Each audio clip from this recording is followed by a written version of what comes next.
Back when I was young, I was thinking about a lot of things. Number one was how I could generate 5 million FIFA coins so that I could start packing all these blue Ronaldo cards. Side number two, I was thinking to myself, how am I gonna save the world? Obviously, that sounds stupid, but as a young kid, I was thinking that I was gonna be the one guy, the one person in the world that was gonna save everybody. And one thing that I did not like about the world was that most people in Africa and third world countries, these guys were starving. Like when I was in like year 3, right? My year 3 teacher would do a thing where he'd show like starving children on the board whenever we'd start misbehaving, because his message to us was, the fact that you're here learning in my classroom right now is a privilege, and some people don't get that privilege. And that was a bit extreme, but I could see where he was coming from. And as I got older and went through a lot of experiences, I started to realize this, that there are some people that will never ever get the opportunity to do anything. I was thinking to myself, if I want to end world hunger, how can I actually do that?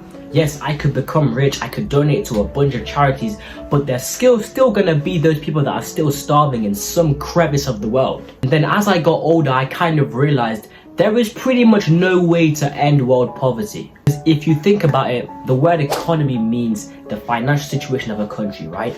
In order for there to be rich people, there has to be poor people. If you think, whenever you play a game, right, whenever you win at something, there's always gonna be a loser. For there to be a winner, there has to be someone that's lost something. For example, if I was to make the NFL, because I made the NFL, there will be another running back or another wide receiver or another person that won't make it because I made it. That's just frankly the way that life is. In order for there to be the top first world countries like the UK and America, there has to be those poor countries in Africa that have to be poor in order for them to be rich. And then you could say maybe these guys could escape poverty, right? But once again, you have to think, right, the opportunities me and people watching this video probably have is that they probably have the choice to go to college, to go to university, to get into a job. It really sucks when you put into perspective that there are people in these countries that don't even have the opportunity to apply for a job. But the same fast food workers that you ridicule and say your life is terrible, there are people in other countries that would 100% trade their lives for that type of life.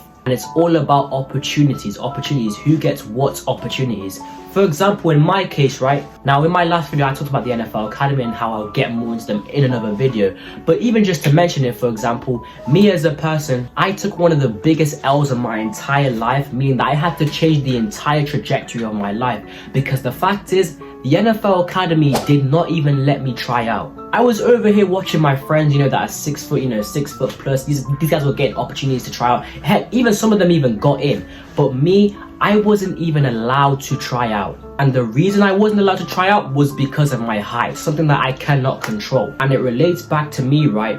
What if I never reach the NFL? What if? Now obviously through God's power and through God's grace, he will make sure I reach the NFL. But what if I never get to reach the NFL just because I'm not given the necessary opportunities to show my talent and show them that I am a good player? There are a lot of MMA fighters, a lot of footballers that are really good at the sport, but the reason they're not in the Champions League playing in the World Cup is because they were never given the opportunity to show what they can do. Yeah, in sports you need skill, but you also need the opportunities to showcase those skills. And if you're someone in Africa, I'm 100% sure you are not going to be able to show your skills to the world when you're just sitting in poverty. It really makes you put into perspective when you think next time maybe my life is terrible. And one of the reasons why I do not believe in depression is that people normally focus on what they don't have rather than what they do have. If you're sad about yourself, just think to yourself, there is somebody out there who would trade 100% their whole life in order to be in your position right now. And one thing I've realized is that the world is just not fair. There are people generally out there